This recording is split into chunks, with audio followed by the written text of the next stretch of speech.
Cold beauty के मन में सुपरमार्केट में एक बैड इंटेंशन था, लेकिन उसने ये नहीं सोचा था कि मैं अपने मोबाइल फ़ोन से मौके पर ही एविडेंस रिकॉर्ड कर लूँगा। कोल्ड ब्यूटी ने जब यह देखा तो उसने भागने की कोशिश की, लेकिन मैंने तुरंत उसकी कलाई को कसकर पकड़ लिया। क्लासमेट कोल्ड ब्यूटी, तुम पकड़ी गई हो। वह यंग गर्ल इस समय के हाथों पकड़े जाने के डर से कांप रही थी, लेकिन मेरा उसे छोड़ने का कोई इरादा नहीं था। सिर्फ इसलिए क्योंकि पिछले जन्म में मैं नहीं चाहता था कि वह एम्बरेस महसूस करे। मैंने उसे जाने दिया था।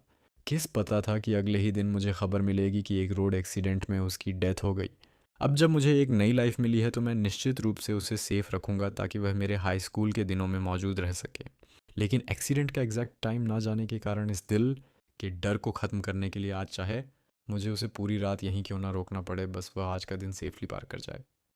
इसलिए इस बार मैंने उसे नहीं छोड़ा, बल्कि सीधे एक डार्क कॉर्नर में खींच लाया और एक एविल स्माइल के साथ अपना फ़ोन निकालकर वही वीडियो प्ले कर दिया।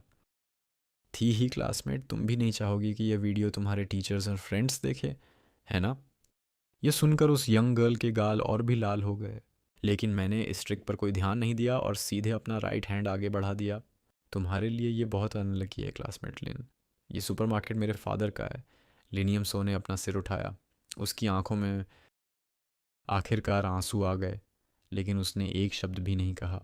उसने अपने स्कूल बैग से 3 ब्रेड बाहर निकाले। मैं थोड़ा स्टंट रह गया। उसने जो चीज़ें मैं निकाली थीं वे सब सबसे सस्ती ब्रेड थीं। चोरी करने की इतनी बड़ी रिस्क ली तो कोई महंगी और टेस्टी चीज़ क्यों नहीं ली। एक चिकन लेग या सॉसेज ही चुरा लेती। इसलिए मैंने उसके बैग का सारा सामान टेबल पर पलट दिया।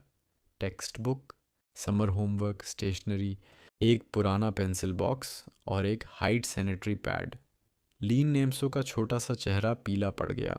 उसने तुरंत आगे बढ़कर सैनिटरी पैड को अपनी हथेली में छुपा लिया, फिर पूरी ताकत से अपना स्कूल बैग वापस खींचा।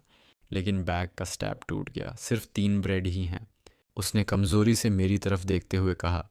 उसकी लाल आंखें और वह प्योर फेस उसे और भी ज़्यादा इनोसेंट और अट्रैक्टिव बना रहा था।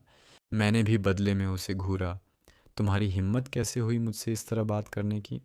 मैंने टूटे हुए बैग को इग्नोर किया, उसे वापस छीन लिया और टेबल पर फेंक दिया। तुम्हें क्या लगता है कि मुझे बेवकूफ़ बनाना आसान है? इतना बड़ा बैग लेकर आई हो और सिर्फ 3 सबसे सस्ती ब्रेड चुराई है। यह कहकर मैं धीरे धीरे उसके करीब आया। उसने घबराकर अपने दोनों छोटे हाथ अपने चेस्ट के सामने सिकोड़ लिए। मैंने उसके जैकेट की तरफ देखा। यह जगह थोड़ी फूली हुई थी। क्या वहाँ कुछ और भी छुपाया है? उसने तुरंत अपनी बाहों से अपने चेस्ट को कवर कर लिया। नहीं है, मैं कोई एक्सप्लेनेशन नहीं सुनना चाहता। खुद अपनी जैकेट उतारो। मुझे हाथ लगाने पर मजबूर मत करो, या फिर तुम चाहती हो कि कल यह बात पूरे स्कूल में फैल जाए। वह तुरंत डर गई। नहीं, उसने खुद ही अपना हाथ उठाया। कॉलर की जिपर धीरे धीरे नीचे आई, जिससे उसकी गोरी और पतली गर्दन दिखने लगी। उसकी पुरानी शर्ट और कॉलर बोन का एक हिस्सा साफ झलक रहा था। उसकी स्किन सचमुच बहुत वाइट थी। पहली बार मुझे एहसास हुआ कि जैकेट के नीचे का स्पेस इतना बड़ा था। लिनिम्सो की आंखें लाल थीं और उसकी आंखों में ह्यूमिलिएशन की फीलिंग थी। अच्छे से देख लिया, वहाँ कुछ भी नहीं छुपा था। मैं थोड़ा और करीब गया और ऑब्जर्व किया। बॉडी वॉश की हल्की खुशबू आ रही थी जो डिटर्जेंट की खुशबू के साथ मिक्स थी। क्या ये अभी भी एक और लेयर नहीं है? उसने धीरे से अपने होंठ चबाए। ये लास्ट लेयर है, इसे नहीं उतार सकती। मैंने सिर हिलाया और कोई एक्स्ट्रा डिमांड नहीं की। लेकिन मुझे एक इम्पॉर्टेंट पॉइंट नोटिस हुआ। जब किसी यंग गर्ल को इतने करीब से सर्च किया जाता है तो उसकी आंखों में नफरत और कोल्डनेस होनी चाहिए थी, लेकिन लिन नेम्सो के चेहरे पर सिर्फ शर्मीलापन और झुंझुलाहट थी। उस मोमेंट पर मैं समझ गया, लिन नेम्सो मुझसे नफरत नहीं करती थी। अगर गहराई से सोचा जाए तो हो सकता है कि पहले से ही उसके मन में मेरे लिए कुछ फीलिंग्स थीं। लेकिन मेरी मेमोरी में मैंने और उसने क्लास में कभी बात नहीं की थी। यहाँ तक कि एक बार भी आई कांटेक्ट नहीं हुआ था। लेकिन मेरी मेमोरी में मैंने और उसने क्लास में कभी बात नहीं की थी। यहाँ तक कि एक बार भी आई कांटेक्ट नहीं हुआ था। क्या ऐसा इसलिए था क्योंकि मेरे टीनेज के दिन बहुत बेवकूफ़ी भरे थे? उन दिनों को याद करके मेरा सिर दर्द होने लगा। उस समय मेरे दिल में सिर्फ हार्म थी, वह थी जिसके पीछे मैं पागलों की तरह घूमता था। वो बस थोड़ा सा कोल्ड या हॉट बिहेव करती थी और मैं पूरी रात सो नहीं पाता था। अब सोचता हूँ तो लगता है कि मैं कितना बड़ा बेवकूफ़ था। मैंने 2 कदम पीछे लिए और नीचे की तरफ देखा। पैंट में तो कुछ नहीं छुपाया है ना? वह यंग गर्ल तुरंत ओबीडियंट हो गई और उसने अपनी पैंट की दोनों पॉकेट्स बाहर निकाल दी। मैंने उसे इग्नोर किया और दीवार पर लगी घड़ी को देखा। अभी सिर्फ कुछ ही मिनट बीते थे। वह बड़ी गाड़ी शायद अभी तक चौराहे पर भी नहीं पहुंची होगी। इसलिए मैंने फिर से बात को आगे बढ़ाया। सिर्फ पॉकेट्स बाहर निकालने से क्या प्रूफ होता है? मुझे खुद देखने दो। ये कहकर मैं नीचे झुका और उसकी शॉर्ट्स को छूने का नाटक किया। लिन नीमसो इस बार सचमुच पैनिक हो गई और तेज़ी से सांस लेने लगी। मैंने इस रिएक्शन का अंदाज़ा पहले ही लगा लिया था, इसलिए मैंने उससे कहा कि वह अपनी जगह पर कुछ बार जंप करे ताकि देखे कि कुछ गिरता है या नहीं। लिन नियमसो को बिना हिले डुले खड़ा देखकर मैंने कहा, या तो मुझे खुद चेक करने दो या फिर अपनी जगह पर जंप करो। खुद चूज़ कर लो। ये सुनकर लिन नियमसो ने ओबिडेंटली बात मान ली। चोरी करना वैसे भी गलत था। उसके पास बहस करने का कोई बहाना नहीं था। उसने अपने छोटे हाथ थोड़े उठाए जैसे खुद को फोर्स कर रही हो और अपनी जगह पर एक बार जंप किया। मैंने भी ज़मीन की तरफ देखने का नाटक किया, लेकिन मेरा ध्यान अनजाने में ऊपर चला गया। लेकिन वह पूरी तरह नीचे देखने में बिजी थी, इसलिए उसने मेरी नज़रों पर ध्यान नहीं दिया। उसने एक बार और जंप किया। मैंने जल्दी से कहा, ठीक है। मेरे पास उसे रोकने का कोई और रीज़न नहीं था। उसे बाहर जाते देख मैंने उसे वापस बुलाया। रुको। उसने अपना सिर घुमाया। अपने स्कूल बैग को अपने चेस्ट से कसकर चिपका लिया। उसकी सुंदर आंखें मुझे कॉशियसली देख रही थीं। मैं खुद को रोक नहीं पाया और पूछा, क्या तुम बहुत भूखी हो? यह सुनकर लिन नियमसो ने अपना सिर झुका लिया और साइलेंट रही। मैंने भी कुछ और नहीं कहा। एक ब्रेड का पैकेट फाड़ा और उसे दे दिया। इसे खाकर ही जाना।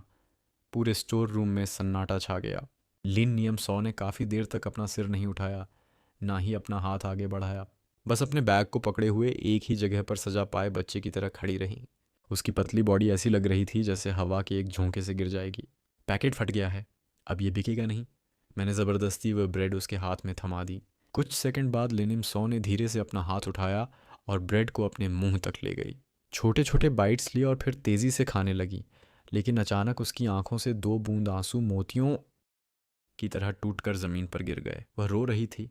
पकड़े जाने से लेकर सर्च किए जाने तक उसने एक भी आंसू नहीं बहाया था, लेकिन जैसे ही ब्रेड का टुकड़ा उसके मुंह में गया, वह खुद को रोक नहीं पाई। मैंने उसे चुपचाप देखा, अपना सिर घुमाया और दूसरा ब्रेड का पैकेट भी फाड़कर उसके दूसरे हाथ में दे दिया। फिर अपनी पॉकेट चेक की, लेकिन वहाँ कोई टिश्यू पेपर नहीं था। शिट, 17 साल का मैं कभी अपने साथ टिश्यू पेपर लेकर नहीं चलता था। एक रियल मैन को हमेशा अपने पास टिश्यू रखना चाहिए। हालांकि मुझे नहीं पता था कि लिनियम सो की फैमिली में क्या प्रॉब्लम थी, लेकिन चाहे वे कितने भी गरीब क्यों ना हो, ये 21वीं सेंचुरी है। कोई एक टॉपर स्टूडेंट को सुपरमार्केट से ब्रेड चुराने पर कैसे मजबूर कर सकता है? दूसरा ब्रेड खाने के बाद लिनियम सो ने तीसरे ब्रेड की तरफ देखा। जब मैं दूसरी तरफ मुड़ा तो वह आगे बढ़ी। आखिरी ब्रेड का पैकेट भी खोला और खाने लगी। खाते खाते उसने अपना बैग खोला, एक पेपर और पेन निकाला और उस पर कुछ लिखने लगी। उसने कुछ लाइनें लिखीं। 30 मई 2010। उस नोट को लेने के बाद मैं सचमुच हैरान रह गया।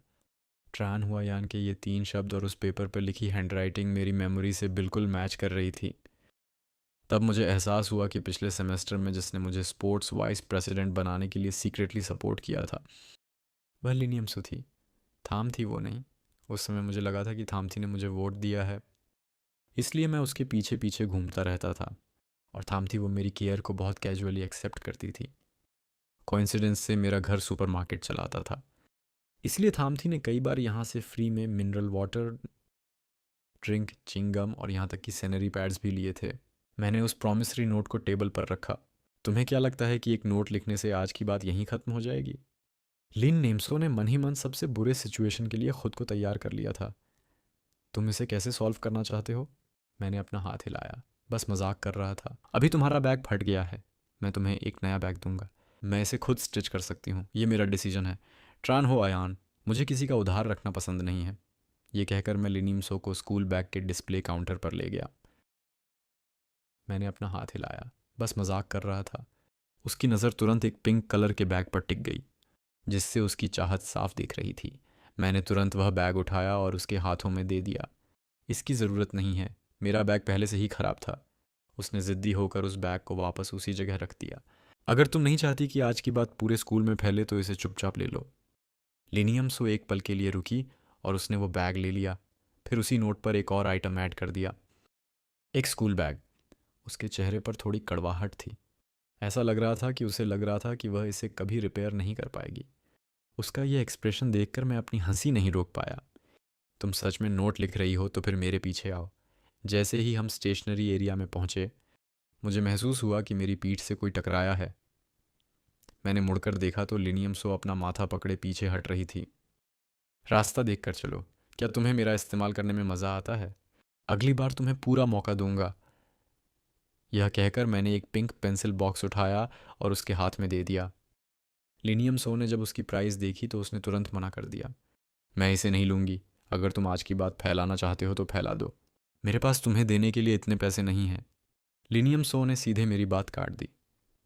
मैंने इंटरेस्ट के साथ उसकी तरफ देखा। मेरा इरादा तुमसे पैसे लेने का नहीं है, या फिर तुम मुझे किसी दूसरे तरीके से रिपेयर करने के बारे में सोच सकती हो। दूसरे तरीके से लिनियम सो ने अपना सिर थोड़ा झुकाया। पता नहीं उसके दिमाग में क्या चल रहा था। मुझे मुस्कुराते हुए अपनी तरफ देखते पाकर